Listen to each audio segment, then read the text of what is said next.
here a little bit.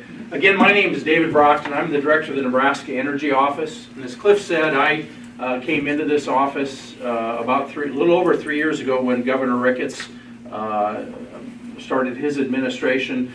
Before that, and the way I've kind of known at least a few of you in the room, I'd spent most of my career as an attorney, and before that as a banker that had worked in the ag, and then more recently, counting 15 or 20 years as recently, in the ethanol and renewable energy industry. So worked on a lot of ethanol plants, worked on an ethanol plant in Atkinson, worked on a lot of livestock, working on economic development, knew oral from that.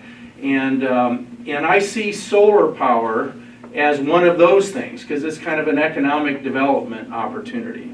And it's also something that I see it very similarly in that respect, and that's very community driven. Just like we saw in the time when we saw a lot of ethanol expanding within the state, it was very community driven from that standpoint, where communities said, hey, we have some resources and some opportunities and some interest within those communities, and the opportunity to take advantage of our natural resources. And that grew into an industry that today has 25 ethanol plants. It's the second largest state in the country, produces $5 million a year of economic activity here within the state, and has really become an economic driver. I think in a different way, that's where I see solar in some similar ways. The similar ways is kind of the enthusiasm that's happening. Bruce and Aaron are going to be given some comments later. We're talking about some of our programs, and one of the points Aaron's going to be making is the interest that we've seen in communities with solar power all across the state. We went from, at the beginning of 2016, only about somewhere between 1 and 2 megawatts of solar power within Nebraska.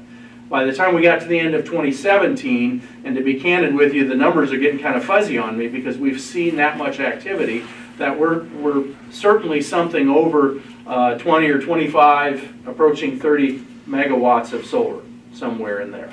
And so a dramatic increase. Now we have to remember the scale.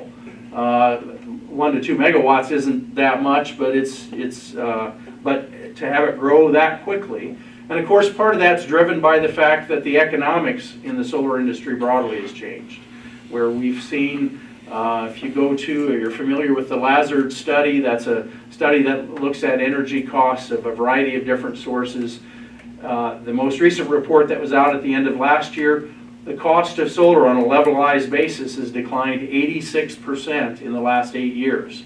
I like to tell people, generally speaking, you thought you had to be a farmer to see your prices go down that much in that period of time. But that's really opened up a lot of opportunities, and that's what's driving the interest, I think, across communities. The other thing that I think is both similar and an opportunity within solar is that it's really focused at that community level. When you can see projects like Cliff and the City of Central City has put together here, all the different cities that you're going to hear about, it's really able to tailor that to kind of the needs of that community. Again, harking back in my mind, similar to what we saw in the ethanol industry as it was growing up, taking advantage of resources there, that I would say, and I'm a livestock guy from way back, the way we've seen livestock develop in different communities as it fits into those communities. So I think that there's some real opportunities with that. And it also shows something, and I hear this when I go to national energy conferences, that's interesting to me. Everyone in this room already knows this, that Nebraska is the only state in the country that's 100% public power.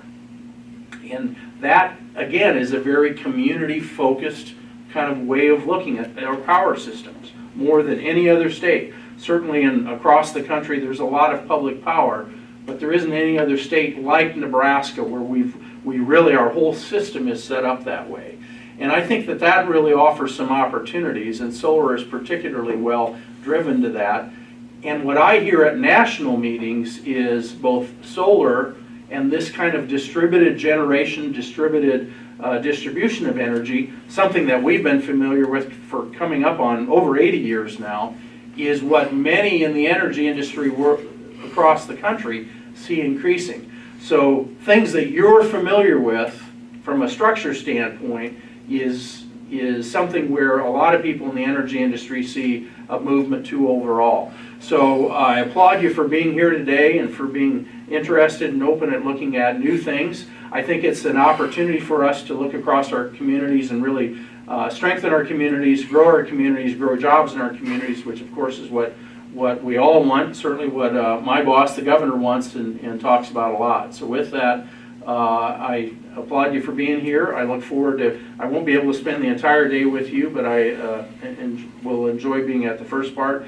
And I want to compliment Cliff. This is the first time, I guess he's only been here 3 weeks, so it's not like he hasn't invited me, but what an impressive place here. And I think that says a lot to the vision that Cliff and Kathy have on how you can take something and then make something like this out of it. So what was just a shell, and before that, didn't look anything like this, I'm pretty sure. So I think that's what we can even see as sort of a mind picture, if you will, as to what can happen in the state of Nebraska. So with that, I'll let Cliff continue on with the program.